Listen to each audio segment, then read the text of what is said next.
I really believe that that was one of God's greatest gifts to give me, Carl Dean. It's a rare gift to find the love of your life. It's even more rare in the fraught world of Hollywood. Dolly Parton managed to find it in the most unlikely of places. The over-the-top country singer was wooed by a shy private man on her first day in Nashville. Carl Dean and Dolly Parton kept up an almost 60-year love affair. It inspired some of Dolly's best songs. He supported her in private. He was so hidden that fans wondered if he even existed, but they complimented each other well. Keep watching as Dolly Parton breaks down announcing the death of her husband. How Dolly met Carl. Dolly met Carl when she was 18. She had just moved to Nashville and stepped into the wishy-washy laundromat to wash her clothes. It may not have been what you might call love at first sight for her, but there was definitely an immediate connection. As Dolly said, quote, "I was surprised and delighted that while he talked to me, he looked at my face, a rare thing for me. He seemed to be genuinely interested in finding out who I was and what I was about." She didn't go out with him that first day. She did welcome him to come to her house the next day because she was babysitting her nephew. Things moved fairly quickly after that. That was mainly because Carl had fallen in love at first sight. He said, quote, "My first thought was, I'm going to marry that girl. My second thought was, Lord, she's good looking." He was so smitten, he came over to the house every day that week. He took her to meet his parents on their first official date. The relationship progressed from there. Getting and staying married. Dolly and Carl were married May 30th, 1966. It was a small ceremony in Ringgold, Georgia. They chose the location because it was the only place they knew of where you could get a license and get married on the same day. They wanted to keep the marriage as secretive as possible because Dolly's record label feared how it would affect her career. That's why they had such a small ceremony with only her mother, the preacher, and his wife as witnesses. It was the first and last marriage for both of them. They renewed their vows in 2016. It was her chance to finally have a big ceremony with a white wedding dress. How did they manage to make it last so long? Dolly once jokingly said, quote, "I always joke and laugh when people ask me what's the key to my long marriage and lasting long. I always say, stay gone." The frequent traveling, unlike many other couples, brought them closer together. She was a famous touring singer, and he even had to be in the army while they were dating. It made them appreciate any time they did get to spend together more. Dolly and Carl also have different personalities, with one a vibrant cowgirl singer and the other a shy mechanic. In her opinion, that's what made the relationship fun. She said, quote, "I never know what he's going to say or do. He's always surprising me." Those surprises included small romantic gestures like picking wildflowers and giving them to her in a bouquet. Tuning out the tabloids. A woman as famous as Dolly Parton is going to get wrapped up in tabloid speculation about her marriage. She notes, This world is built on greed and gossip.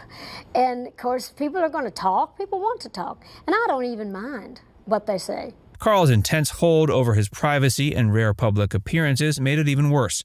Rumors that he didn't even exist were only the beginning of their problems. There were speculations that the marriage was a cover-up for her relationship with her lifelong friend Judy Ogle. She's denied these claims vehemently. Judy is her best friend, and there's a deep form of love there, but only the type felt between best friends. She also denied ever having an affair with Burt Reynolds, her co-star in 1982's The Best Little Whorehouse in Texas. Dolly did admit that she and Carl both flirted with other people, but nothing more than that. She also had a devastating emotional affair of the heart with her bandleader. She says Carl was secure within himself and has never been jealous of her. She also added, quote, "We're not afraid that one of us is going to run off with somebody else because we couldn't find in nobody else what we found in each other." Working together and inspiring a classic song. The idea of worrying about Carl running off did inspire one of Dolly's most well-known songs, Jolene. A flirty bank teller once seemed a bit too interested in him. She says, quote, "She got this terrible crush on my husband, and he just loved going to the bank because she paid him so much attention. It was kind of like a running joke between us. When I was saying, hell, you're spending a lot of time at the bank. I don't believe we've got that kind of money." So it's really an innocent song all around, but it sounds like a dreadful one. Carl was also her muse in other ways. The song Just Because I'm a Woman was inspired by a discussion about Dolly's previous sexual history. Other songs that he reportedly inspired include From Here to the Moon and Back, Forever Love, Say Forever You'll Be Mine, Tomorrow is Forever. Despite being married to one of the biggest names in country music, he was a fan of the rock and roll genre. That inspired her to cover some of his favorite songs, such as Lynyrd Skynyrd's Freebird and Zeppelin's Stairway to Heaven. He also inspired Dolly's 2023 Rockstar album. It had major rock influences. She made sure to put one of his favorite songs she ever wrote, My Blue Tears, on it. Trying to maintain privacy. Carl was always supportive of his wife's career. He never wanted to interfere with it or force her to change her schedule at all. He also didn't want to be a part of the bright lights of the music business. He even hated the public events. As Dolly remembers, I took him to my first award dinner. I had won an award, BMI award, for the Song of the Year. And my husband went with me, had rented a tuxedo, which I had him do. He was absolutely miserable. And on the way to the car from the dinner, he was taking off stuff. He said, we got in the car and he said, you know what, I want you to do really well. And I really do. And I don't mind what you do, but I ain't never going to more of them damn things. So don't even ask me. So I never have, and he never did. Dolly and Carl took steps to let him maintain a private lifestyle. He didn't attend the premiere of 1980's 9 to 5, but chose to watch it on his own. When reporters would come by, he'd occasionally lie and say he was the gardener. Carl also wasn't made a visible part of Dolly's theme park, Dollywood. He wanted to be able to go there without being recognized, and that's what happened. Only a few photos of the couple ever got out. He was on the album cover of My Blue Ridge Mountain Boy and appeared occasionally on social media. He was so private, it's almost understandable that rumors he never existed began to surface. They had a love that lasted over 60 years. Dolly once said, "Carl is the one man in my life. I would love to grow old with him. If he should die first, I may never marry again. My love is that deep." Announcing Carl's death. Carl Dean died, age 82, March 3, 2025. No official cause of death has been announced. He's survived by his two siblings, Sandra and Donnie. There was a private ceremony with only immediate family attending. Dolly released a statement saying, quote, "Carl and I spent many wonderful years together. Words can't do justice to the love we shared for over 60 years. Thank you for your prayers and sympathy." Writing a song in tribute. Writing songs is often the best way to get over tragedy, as Dolly says. That's just what I do. It's my therapy, it's my job, it's my joy, and it's like a poet, you know, everything's a song to me. Anything that happens. Dolly decided to give it a try after the loss of Carl. It's called If You Hadn't Been There. It looks back on their life together and hypothetically wonders what it would have been like if they hadn't met. The lyrics ask questions like, if you hadn't been there, well, who would I be? Then they assert, I wouldn't be here if you hadn't been there. The tune celebrates the positive impact he had on her life. It's a sweet way to honor the memory of a man who not only was the love of her life, but her muse on so many projects. From fellow country legends Naomi Judd, Loretta Lynn, and Kenny Rogers to actor Leslie Jordan, within the last couple of years, the queen of country, Dolly Parton, has lost some of her closest friends to death. Join us as we discuss how Dolly has been dealing with this recent string of deaths in her circle. Facts First presents Dolly Parton speaks out after losing her closest friends.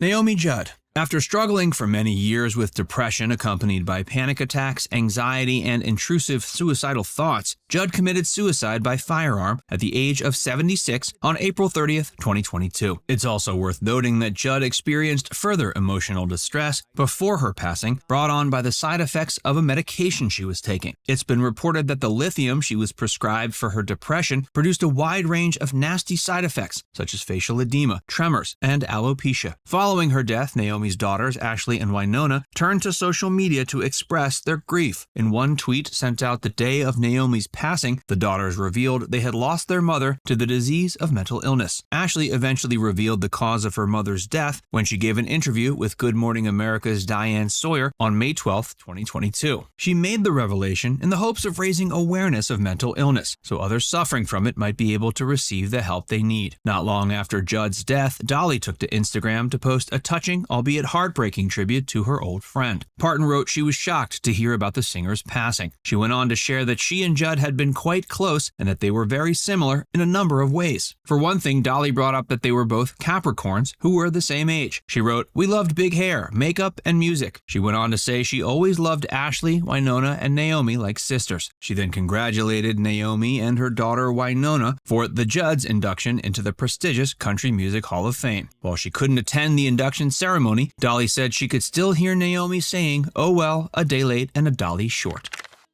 Loretta Lynn. The world is still mourning the loss of country legend Loretta Lynn, who died in her sleep October 4th, 2022, at age 90. With a career spanning 6 decades, Lynn revolutionized the world of country music with the release of multiple gold albums and countless hit singles like Don't Come Home A-Drinkin' with Lovin' on Your Mind, You Ain't Woman Enough to Take My Man, and Coal Miner's Daughter. In 1980, she was the subject of a film based on her life that was also called Coal Miner's Daughter. Throughout her time in the music industry, Lynn received many awards and accolades, including awards from the Academy of Country Music and the Country Music Association. She was also nominated 18 times for Grammys, winning 3. As of 2022, Lynn was the most awarded female country artist of all time. Additionally, she was the only female Academy of Country Music Artist of the Decade. In 2017, she had put an abrupt end to her 57 years of touring after suffering a stroke. A year later, she broke her hip. Fortunately, when she finally passed in October, she did so in just about the most peaceful way you can. Over the years, Dolly and Lynn collaborated on several occasions. In 1993, they teamed up with Tammy Wynette for a collab album called Honky Tonk Angels. That project included songs like Wings of Dove and Silver Threads and Golden Needles. Lynn was also a guest on Parton's variety show, The Dolly Show, which aired on ABC from 1987 to 88. On that program, the two harmonized while singing a medley of several of Lynn's biggest hits. Much as she did after Naomi Judd's death, Dolly shared her thoughts on Lynn's passing on social media. On Instagram, she wrote that she was very sorry to hear about her friend Loretta's fate. She went on to say that she and Lynn had been like sisters during all the years they'd been together in Nashville. She then added that Loretta was a wonderful human being and wonderful talent who had millions of fans, among whom she was one.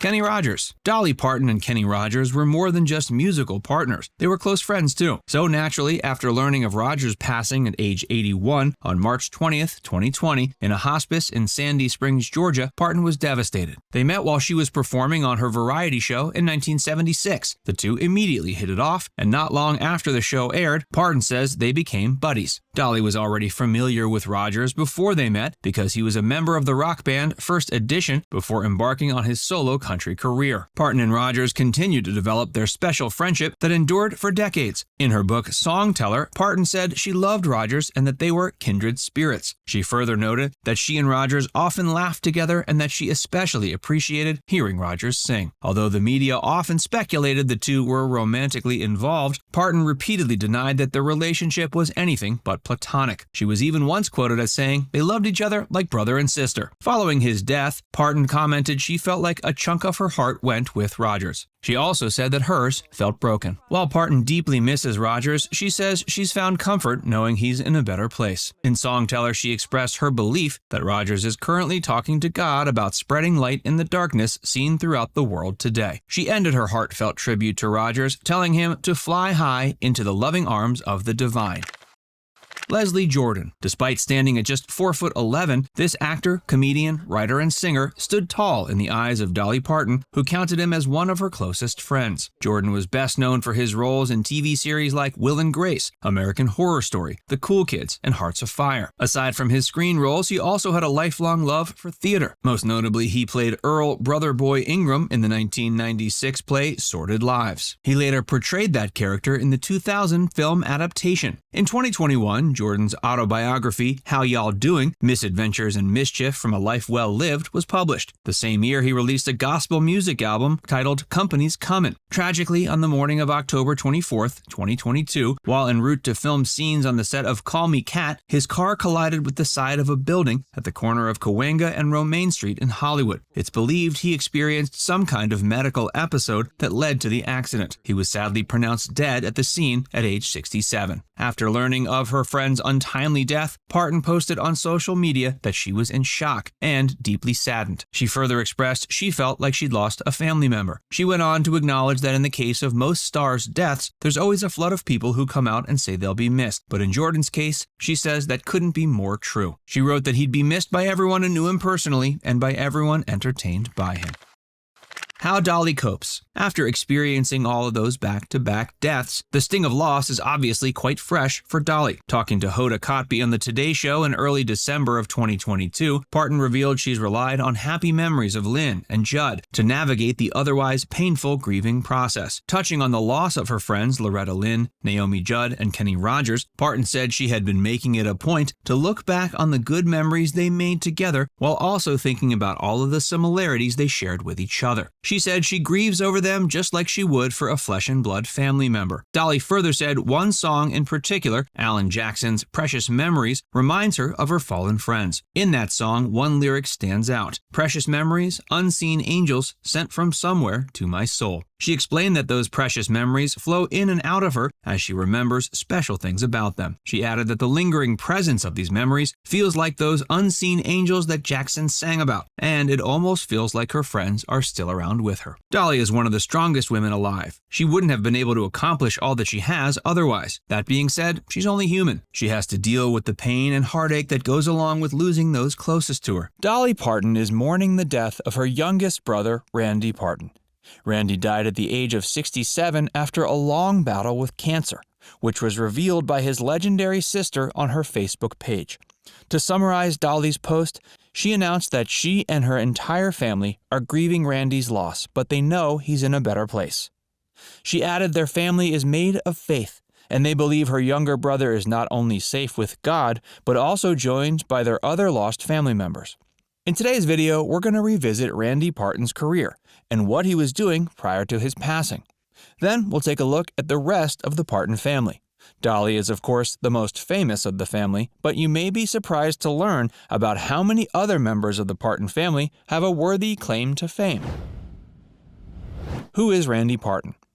Randy Parton was a country music singer and songwriter who's best known to the media and public for being the youngest brother of Dolly Parton. Randy is the 8th of 12 children to Robert and Avie Parton. Both Randy and Dolly Parton, alongside their 10 siblings, were raised in their native Sevierville, Tennessee.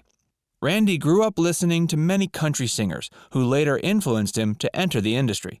The Parton siblings occasionally practiced music together and wrote songs during their teenage years throughout the 60s and 70s. Randy began his music career in the late 70s, shortly after his high school graduation. His first major record was the song Roll On 18-Wheelers from 1982. A few months later, in early '84, the song was recorded by the band Alabama and became an international chart topper. Before that, in 1978 and '81, Randy recorded and released his first 2 studio projects, the LPs There Was a Dream and Shots Full of Love. A decade before he founded his own self-titled record label, Randy worked with the already established labels Meteor and Electric Records as one of the label's most valuable singers.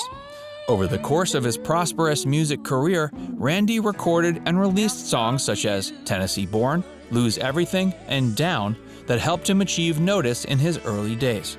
During the 80s, his career in the music industry boomed thanks to his well-liked studio albums and singles. Among some of his best songs are Don't Cry Baby, Roll On 18-Wheeler, and A Stranger in Her Bed. Starting in the new millennium, the country artist ventured into acting. He made his acting debut in the musical comedy Rhinestone, where he worked with his sister Dolly and Sylvester Stallone. He then appeared as a musical guest on Dolly's television show, as well as various television series and talk shows. During most of his acting career, Randy spent his time working in the theater. In 2007, he even signed a deal that brought him $1.5 million every year to both perform in and manage a theater bearing his name in Carolina Crossroads. His name was also given to the local theater based in Roanoke Rapids, North Carolina, where he performed during his early acting ventures. Dolly and Randy's relationship. Dolly loved her younger brother Randy, and she had the opportunity to work with him on many occasions, whether it was on music or television projects. The two have created many hits together that can be heard on both film and TV productions. Over the past few years, Dolly has continuously praised her brother's incredible musical talents, which include playing bass and guitar, songwriting, and singing. The two shared a passion for country music ever since their childhood days and have written hundreds of songs together. The first official song they created and recorded was Holding On to You from 1977, which is one of the lead singles in Dolly's 18th studio album, New Harvest, First Gathering. Throughout the 80s and 90s, they also collaborated on 4 other songs, with the most notable being The Old Flames Can't Hold Candles to You and Tennessee Homesick Blue, both of which Dolly released as lead singles from her acclaimed studio albums. Prior to his recent passing, the brother-sister musical duo released their final duet, You Are My Christmas, included in Dolly's 47th studio album. Apart from the highly praised music they created, which can now be heard in films and series such as Rhinestone, The Queens of Country, and Dolly, Dolly and Randy Parton also worked on Dolly's many television series, specials, and documentaries. Dolly, Dollywood, and Dolly Parton's Most Precious Memories. In addition to revealing the news of her brother's death and the mourning of her family, Dolly also wrote a lot about Randy's career and the talent he shared over the last several decades. She wrote her brother had several records on his own, and the one that will always stand out is their duet, Old Flames Can't Hold a Candle to You. Lastly, in her long and heartwarming post on Facebook, Dolly wrote about the duet with her brother, You Are My Christmas. She ended her post with a special message to her sister-in-law Deborah and her nephews Sabin and Heidi by stating that Randy is shining in a better place now. The other Parton siblings. Randy and Dolly Parton share 10 other siblings: Bobby Lee, Cassie Nan, Coy Denver, David Wilburn, Floyd Estelle, Larry Gerald, Stella Mae, and the twins Rachel Ann and Frida Estelle. According to sources from the Country Living website, her brother Larry passed away just a few days after he was born in 1955, and her brother Floyd died at the age of 61 in 2018. Hey, if you're enjoying this video so far, be sure to give it a like and subscribe to Facts Verse for more. And stick around for more info on the Parton family. Thanks to Dolly and her incredibly talented siblings, the Parton family is one seriously gifted line. When the family was young, though, they lived through hard times like World War II and the Great Depression. The one thing that kept them together and inspired them was their shared passion for music. And they owe this love for music to their mother. Avie inspired and encouraged not only Dolly and Randy Parton, but all of her children to sing at home. This was confirmed during a 1982 interview of Dolly's sister Rachel, who said to People magazine that singing is like breathing at their home. Let's take a look at what the rest of the Parton siblings are up to. Stella Parton. Stella is one of the sisters who delved into acting and singing. She started her singing debut in 1967 and broke through with her worldwide hit, I Wanna Hold You in My Dreams Tonight. Over the course of her career, she's released 23 studio albums and over 25 singles. Even now, at the age of 71, Stella Parton continues to sing and star in both film and TV projects. Cassie and Frida Parton. Currently, Cassie is 69 and Frida is 63. Both are also talented singers who have performed on The Dollywood Show in 2013 alongside their now late brother Randy. According to the Knoxville News Sentinel, Frida no longer works in the music industry. In the 80s, she was part of a punk band and occasionally sang as a backup vocalist for Dolly. Now she's working as an ordained minister who even has her own wedding chapel based in Sevierville. Rachel Parton Dennison. Like her older sister, Rachel is also a TV superstar who has worked for many projects. Her most notable performance was in the ABC sitcom From 9 to 5, which aired from 1982 to 88. In addition to that, Rachel sang in Honey Creek and performed on many occasions with her sister. Most recently, alongside Stella and Dolly, the country music legend performed at the Red Tent Women's Conference. Willa Dean Parton. The oldest Parton child, Willa Dean, is 80. Unlike most of her other siblings, she didn't pursue a career in the entertainment industry and focused her attention on writing. One of her best-selling works is the family memoir Smoky Mountain Memories from 1996, which was followed up by her cookbook All Day Singing and Dinner on the Ground. Coy, David, and Robert Lee Parton. None of these three brothers worked in show business. There's not much information available for them as they tend to keep their personal and professional lives private. Music royalty is filled with legendary pairings: John Lennon and Paul McCartney, Mick Jagger and Keith Richards, Paul Simon and Art Garfunkel, Daryl Hall and John Oates, and of course, Dolly Parton and Kenny Rogers. There's something undeniably electric about their onstage appearances. Watch them perform together, and it's clear that they not only truly love what they do, but they genuinely adore each other. Their successful friendship and musical partnership has led to some memorable and enduring classics, and their combined stardom lit up the country music world for decades. Parton and Rogers' obvious chemistry led to persistent rumors that they were romantically involved, but Parton has been wed to her beloved husband Carl since 1966, and Rogers married 5 different women in his 81 years. Rogers commented on his inability to stay committed to one woman in a 2012 interview with Anderson Cooper, saying, I don't think I hurt anybody. I don't think I was fair to them. Both Rogers and Parton had to answer questions about their relationship many times since they first met, and went on the record repeatedly to talk about it. And while it's hard for us now to even imagine a world before Kenny and Dolly, she was already a well-established star and he was a rising talent when they first met. That first encounter came when he appeared on her television show Dolly in 1976. Rogers admitted that he and Parton didn't necessarily hit it off right away, telling The Atlantic, "I would like to say that we became immediate friends, but we didn't. I was just another guest in the mix of her very busy schedule." Fast forward to 1983 when the Bee Gees, Barry, Robin, and Morris Gibb, brought a song they had written to Rogers, who couldn't quite make it work on his own. He told Taste of Country in 2013, And I finally said, "Barry, I don't even like this song anymore." And he said, "We need Dolly Parton." Ken Cragen, who was at the time both Rogers and the Bee Gees' manager, said he had seen her in the studio offices, and Rogers told him, I said, "Well, go get her." And Dolly, in her inimitable fashion, marched into the room, and the song was never the same. The rest, as they say, is music history. Rogers later wrote in his memoir, "I've lived through earthquakes in California, twisters in Kansas, and hurricanes in Georgia, but nothing prepared me for working with Dolly." Islands of the Stream was released in 1983. Kenny and Dolly went on tour together, did a Christmas album and special, and recorded more duets. All the while, their undeniable chemistry kept rumors flowing about whether they were just friends or something more. But knowing more about their common experiences growing up definitely explains why they became so close so quickly as adults. Parton was one of 12 children and grew up in the Tennessee mountains. Money was always scarce for the Partons, but young Dolly discovered her love of music in church. She was given a guitar as a gift, and with her incredible talent, there was no looking back. Rogers was one of 7 children and spent his early years living in a federal housing project in Houston, Texas. It was up to Kenny to buy himself his first guitar, which he finally was able to do in high school. Parton got an earlier start. She was just 10 years old when she started performing on local TV and radio stations, and appeared alongside her uncle Bill Owens at the Grand Ole Opry when she was just 13. She told A&E's biography that neither she nor Rogers had forgotten where they came from, and their common upbringing brought them closer. He, like me, was brought up very poor. We understood that world and how much we wanted things.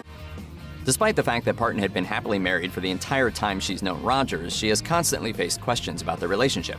She always insisted that they were good friends, and even noted that their friendship extended to their respective touring groups. She told People in 2013, "We'd eat, hang out, and we found we really liked each other. It was a wonderful group of people. My band members, his band members, everybody was like family. Kenny was always like a relative to me." Rogers certainly felt the temptation, but told HuffPost Live host Mark Lamont Hill that any lingering tension only added life to their friendship. We just teased each other, and we flirted with each other for 30 years. He went on to say that Parton was truly one of the most valued people in his life, and someone with whom he felt an enduring and unbreakable connection. Given how close they were as friends and how much they enjoyed working together, Rogers didn't want to disrupt that for a shot at romance. He told People, "We may have been tempted, but we didn't want to ruin a good friendship. I think it would have." Parton agreed, saying that they had both seen too many friendships ruined by going to the next step.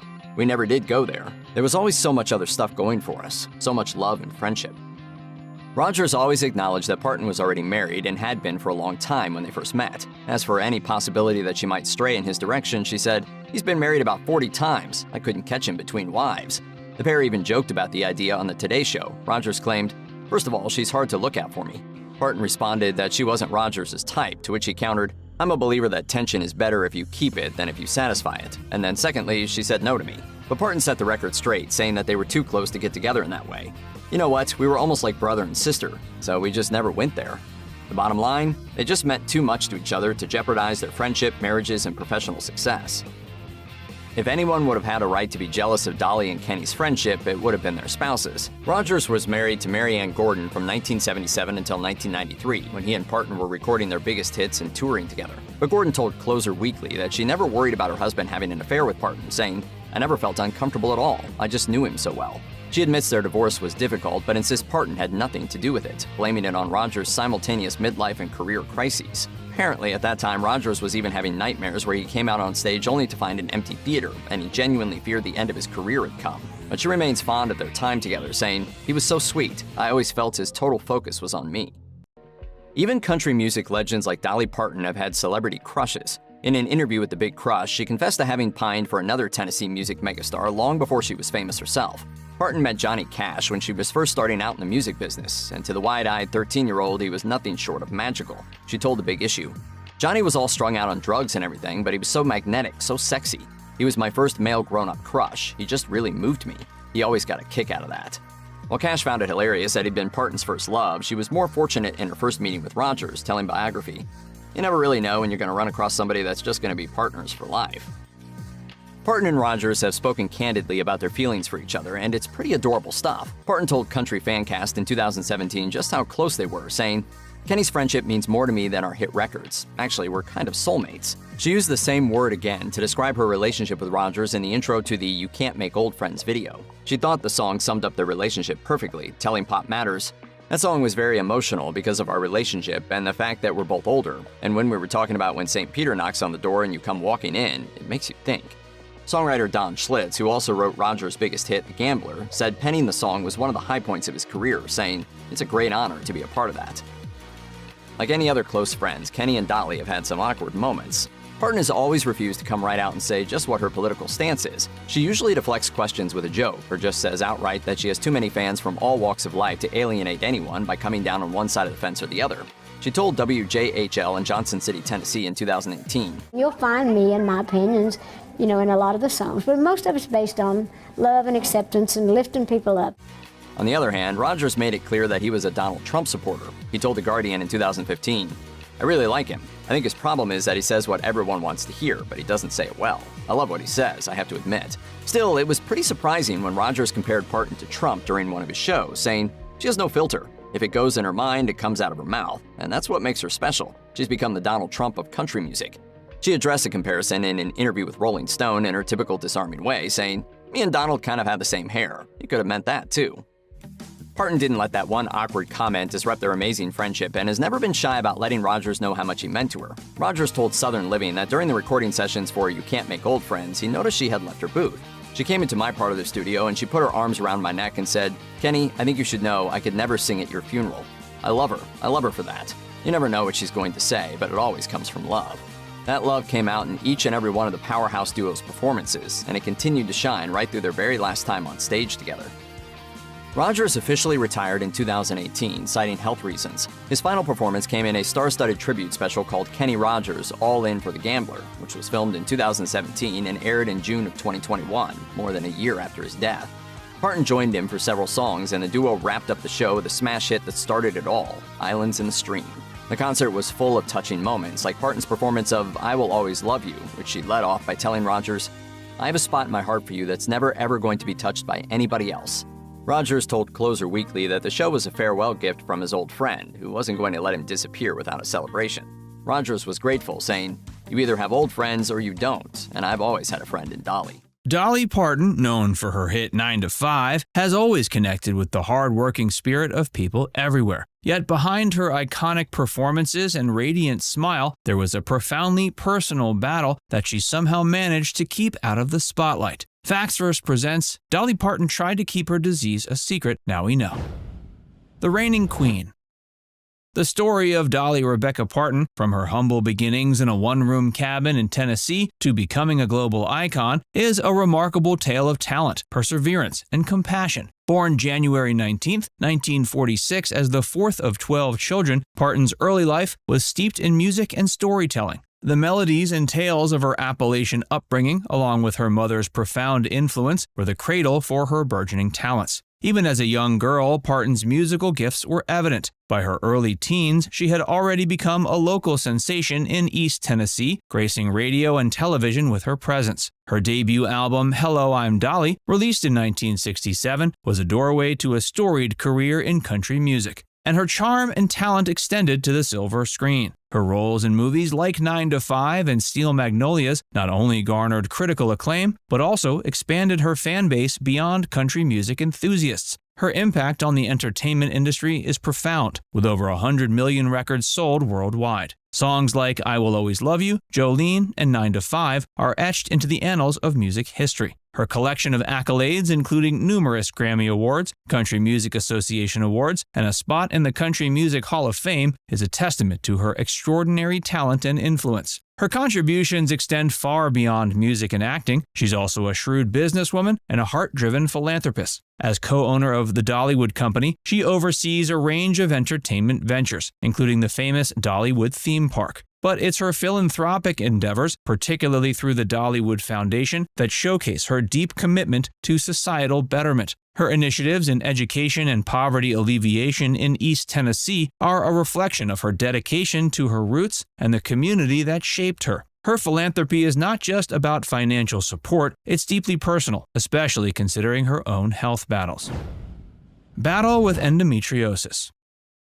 During the 1980s, Dolly Parton was facing a personal health challenge that was largely unknown to her fans. She was diagnosed with endometriosis, a complex and often painful condition where tissue similar to the lining of the uterus, endometrium, starts growing outside the uterus. This aberrant tissue growth can occur on the ovaries, fallopian tubes, and in the pelvic cavity, causing a range of symptoms. For many, like Parton, endometriosis results in severe pelvic pain, especially during menstruation. The pain can be debilitating, often described as sharp, gnawing, or throbbing, and can radiate to the lower back and abdomen. In Parton's case, the severity of her endometriosis led to the decision to undergo a partial hysterectomy in 1984. This major surgical procedure involves removing part of the uterus and, in some cases, other affected areas. While this surgery often provides relief from the physical symptoms of endometriosis, it can carry significant emotional implications, particularly regarding fertility. For a performer like Parton, battling endometriosis would have presented unique challenges. The physical symptoms could have made the demands of touring and performing quite difficult.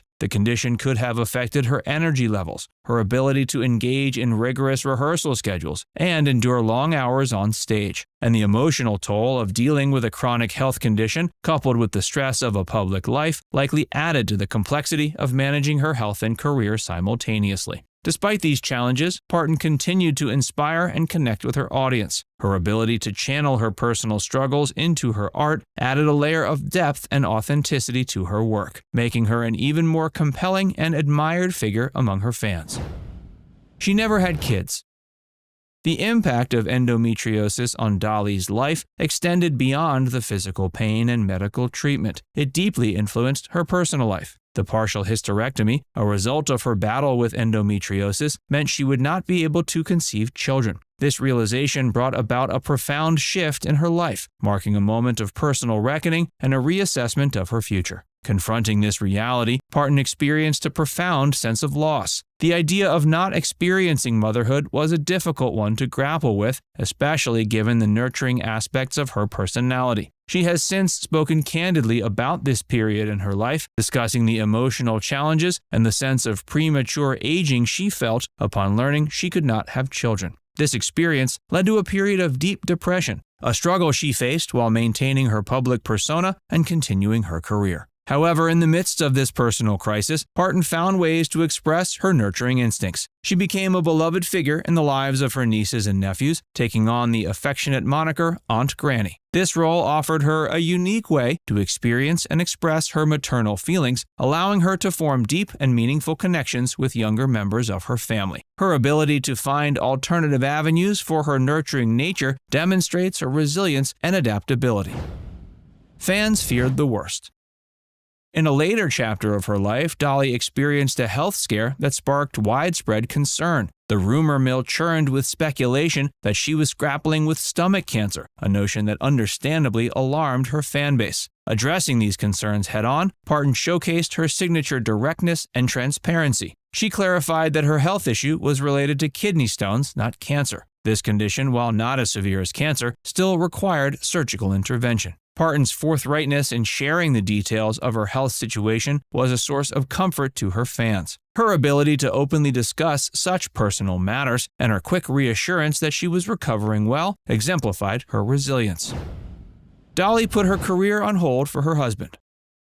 At age 77, Dolly took a step that few in her position would consider. She paused her dazzling career to become a full-time caregiver for her husband, Carl Dean, in his battle with Alzheimer's disease. Married for almost 6 decades, the couple's relationship has been a cornerstone of Parton's life, with Dean consistently supporting her career while preferring to remain out of the spotlight. Dean's diagnosis of Alzheimer's around 2019 was a pivotal moment for Parton, necessitating a profound shift in her life priorities. Her decision to put her career on hold to care for him is a reflection of the depth of her character and the strength of their bond. This move, though challenging, illustrates her deep commitment to family and personal relationships, showcasing a side of Parton that goes beyond her public persona as a performer. Their marriage, though private, has been an integral part of Parton's journey. Dean's unwavering support for her career over the years, coupled with his own health struggles, has seen Parton by his side with grace and resilience. Their enduring love, navigating both triumphs and tribulations, speaks to the strength of their partnership. Parton's decision to care for her husband in the face of his illness is not just a personal choice. It's a powerful statement about her values and the sacrifices one makes for love.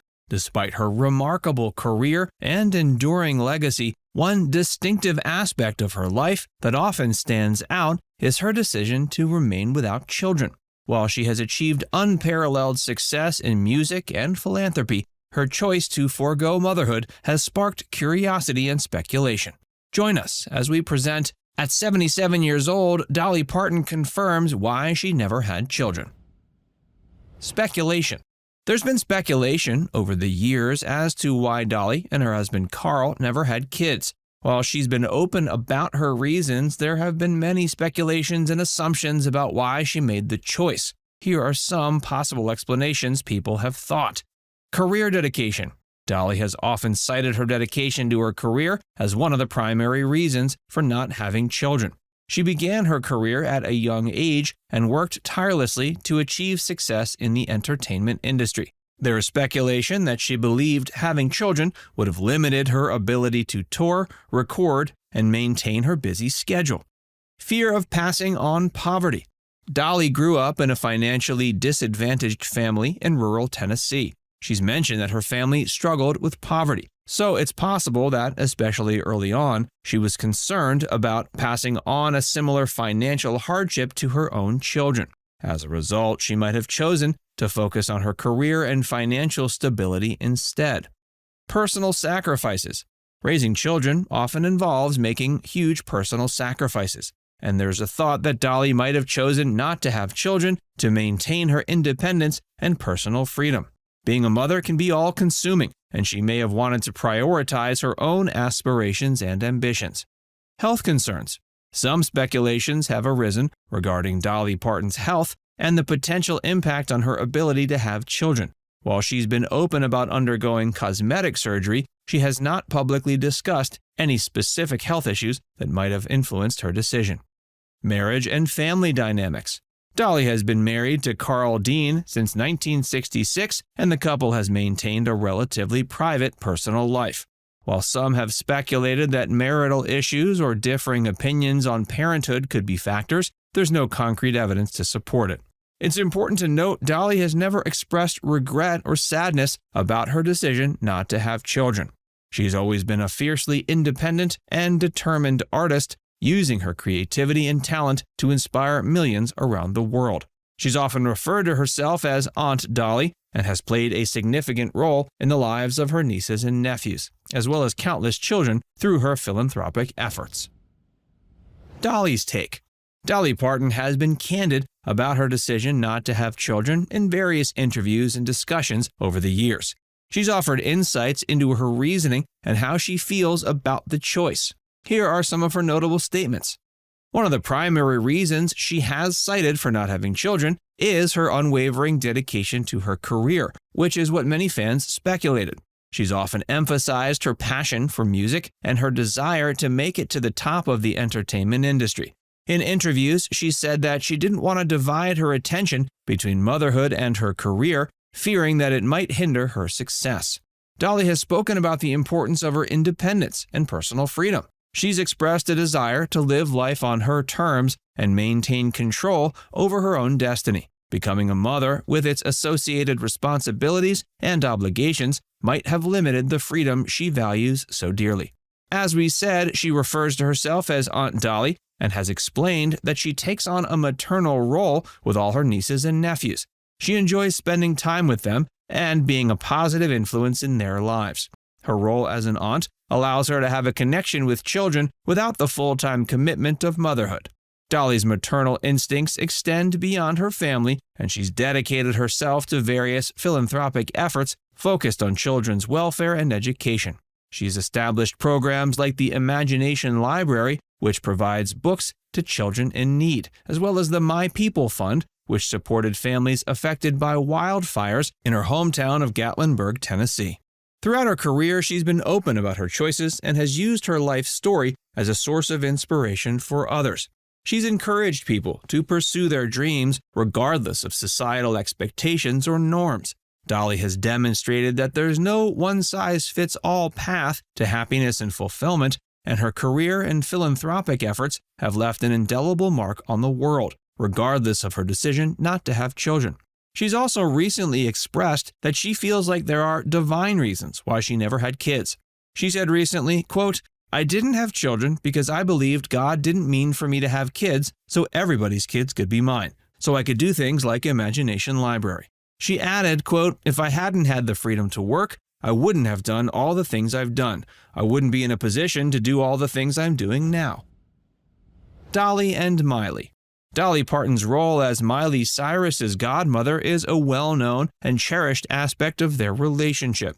The connection between Dolly and Miley goes beyond mere family or mentorship. It's a deep and meaningful bond that has had a significant impact on both of their lives. Dolly became Miley's godmother due to her close friendship with Miley's father, country singer Billy Ray Cyrus. Billy Ray and Dolly have had a long-standing friendship in the music industry, and they share a mutual respect for each other's talents. When Miley was born in 1992, Billy Ray asked Dolly to be Miley's godmother, and she gladly accepted the role.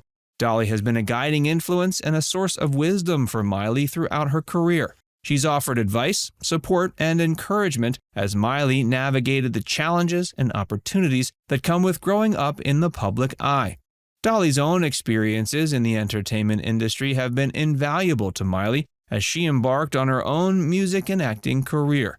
The godmother-goddaughter relationship between Dolly and Miley is not just symbolic, it's also marked by a strong emotional connection.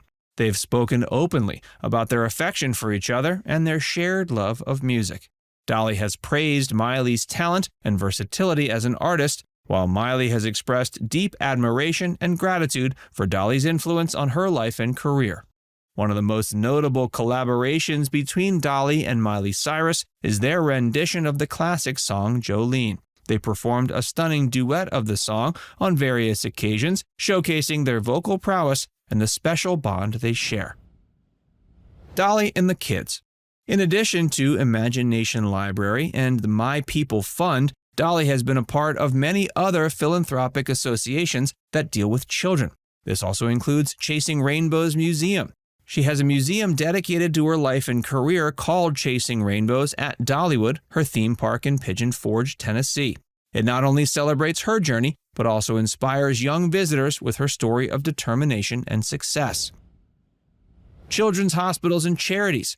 She's been a supporter of children's hospitals and charities throughout her career. Her work with children reflects her genuine compassion and dedication to making the world a better place for the next generation. In this video, we delve into Dolly's unique and somewhat surprising vision of her final curtain call. A story that's inspiring and fascinating will illuminate how this country music legend wishes to depart from this world when the time arrives. Join us as Dolly Parton announces the strange way she hopes to die. Dolly's thoughts on death.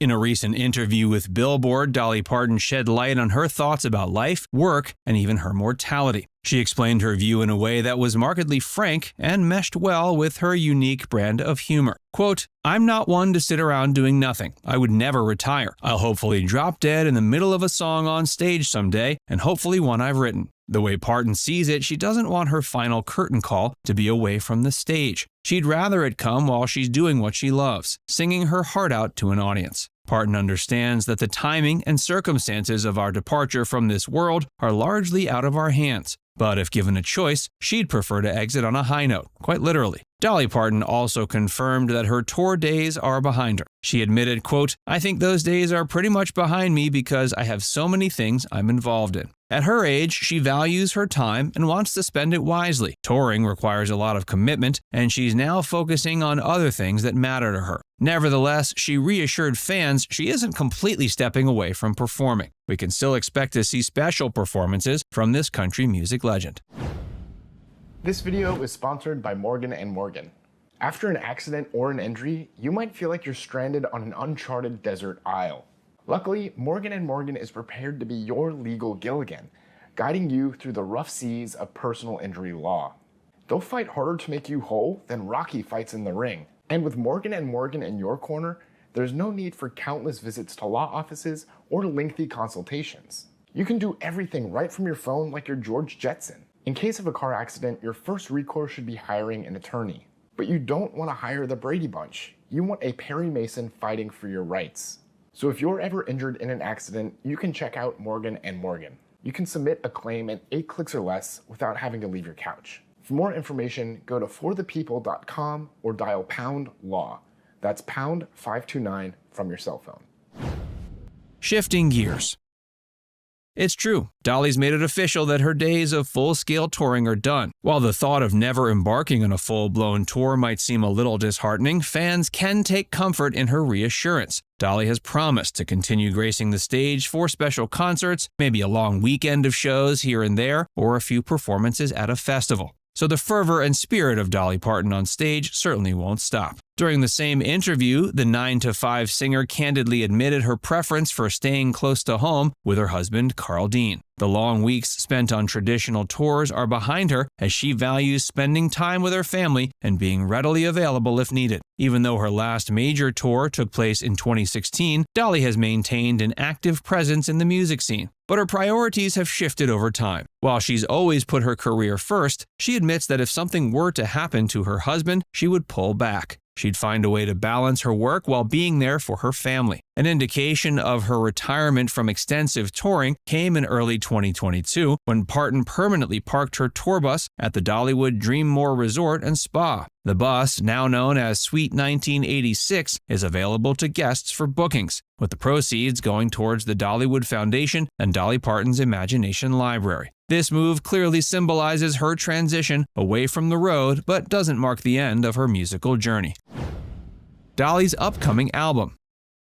Even as she transitions away from full-scale touring, Dolly has proven that she's far from slowing down when it comes to creating new music. The upcoming release of her 49th solo studio album, Rockstar, scheduled for November 17, 2023, stands as evidence of her enduring passion and musical versatility. Rockstar marks Parton's first venture into the rock genre. The album is notable for being a unique collaboration with a host of famous rock musicians. What initially sparked the project was Parton's nomination for the Rock and Roll Hall of Fame in 2022. While she initially declined the honor, citing her roots in country music, she later decided to explore the rock genre with a collection of covers to justify her place in the Hall of Fame. Throughout the making of the album, Parton engaged in collaborations with several musicians, some of whom she performed with at the Hall of Fame ceremony. Among these are Pat Benatar, Neil Giraldo, Simon Le Bon, Rob Halford, Pink, Brandi Carlile, and Sheryl Crow. Dolly's got big plans. Dolly's passion for her career is legendary. The 77-year-old icon reiterated her position during a recent Greatest Hits radio interview that she would never choose to retire, as she's just not one to sit idle. Still, she concedes there are a few conditions that could prompt her to pump the brakes. In that interview, she stated, quote, "As long as I'm able to work, as long as my health is good and my husband is good, the only way that I would ever slow down or stop would be for that reason. But until such a time comes, she's determined to make hay while the sun shines." Parton's vibrant spirit and untiring energy have her constantly chasing new dreams. She's recently revealed aspirations of having her own network TV show, allowing her to share the unseen aspects of her life and roots, providing fans with a deeper understanding of her journey. Beyond TV, Dolly also has plans to launch her own line of makeup, wigs, and clothes, furthering her influence beyond the music industry. It's clear that while Dolly might have parked her tour bus for good, her heart remains as engaged with her fans and her work as ever. In addition to her new rock album, Rockstar, and book Behind the Seams, My Life in Rhinestones, set for a fall 2023 release, Dolly stays busy. From hosting holiday specials to collaborating with her goddaughter Miley Cyrus on New Year's Eve, Dolly continues to shine in the spotlight. Her tenacious zeal shows no signs of waning, reminding us that while she might have retired from full-scale touring, Dolly Parton isn't going anywhere anytime soon. She's only human. Dolly Parton's vibrant spirit, infectious laughter, and kind heart have always been her signature attributes. But she's also known for her resilience, her ability to bounce back from embarrassing mistakes with grace, and her readiness to face them head-on. Even when she trips up, she never lets it get her down. Instead, she uses it as an opportunity to show her fans that it's all right to err. The most important thing is to keep moving forward with your head held high. Take, for instance, the incident at the 2022 Academy of Country Music Awards. Parton was performing with Kelsea Ballerini, whom she accidentally referred to as Kelly. This small blunder left fans both amused and surprised. But Dolly didn't let the gaffe overshadow the evening. Instead, the performances by Parton, Ballerini, and Kelly Clarkson were still a roaring success. This incident proved once again that even if Parton stumbles, she swiftly recovers and carries on. Similarly, in 1978, during one of the most significant moments of her career, she encountered a rather embarrassing situation. She had just won the title of Entertainer of the Year, and as she was about to accept the award, the dress she had specially made for the occasion suddenly tore at the front. Her quick thinking, however, saved her from embarrassment. Seated next to Kenny Rogers' wife, Dolly grabbed her first stole and used it to cover herself up. Dolly handled this wardrobe malfunction with elegance and humor, even making the audience laugh during her acceptance speech. This incident highlights that Dolly Parton, while a global superstar, is just as human as the rest of us and can make mistakes. But she never lets these blunders consume her or slow her down. When they happen, she acknowledges them, laughs them off, and keeps moving forward, setting a great example for her fans worldwide. It's this very quality that's made her one of the most enduring and loved figures in the music industry. Now it's time to hear from you. What are your favorite Dolly Parton moments? Have you ever learned a life lesson from one of her songs, or perhaps a great quote? Are you surprised that she's coming out with a rock album? Let us know in the comments section below.